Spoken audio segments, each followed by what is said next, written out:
சுண்டைக்காய் வத்தக்குழம்பு செய்ய தேவையான பொருள் 50 மில்லி எண்ணெய், கடுகு, சீரகம், அரை ஸ்பூன் உளுந்து,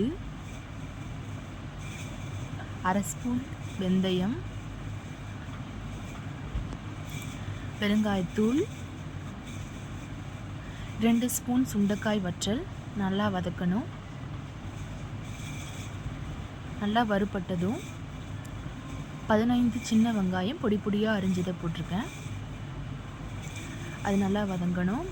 அது வதங்கினதும் 10 பல் பூண்டு பொடியாக நறுக்குனது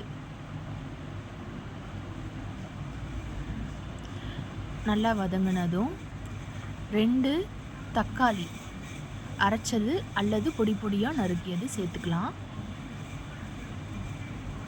நல்லா கொதித்து வதங்கினதுக்கப்புறம் அரை ஸ்பூன் சோம்புத்தூள், அரை ஸ்பூன் சீரகத்தூள் சேர்த்துக்கலாம். 2 ஸ்பூன் மிளகாய்த்தூள் சேர்த்து நல்லா வதக்கி தேவையான அளவு மட்டும் தண்ணி சேர்த்துக்கலாம். நிறைய தண்ணி சேர்த்தா குழம்பு ரொம்ப தண்ணியாகிடும். தேவையான அளவு மட்டும் தண்ணி சேர்த்துக்கணும். சேர்த்து நல்லா கொதிக்க விடணும். தேவையான அளவு உப்பு சேர்த்துக்கலாம்.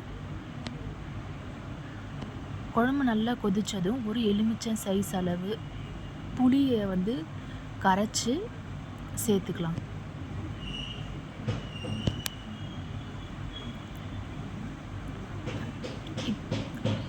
நல்லா கொதிக்கணும். நல்லா கொதித்ததும் குழம்பு ரெடி ஆயிடுச்சு.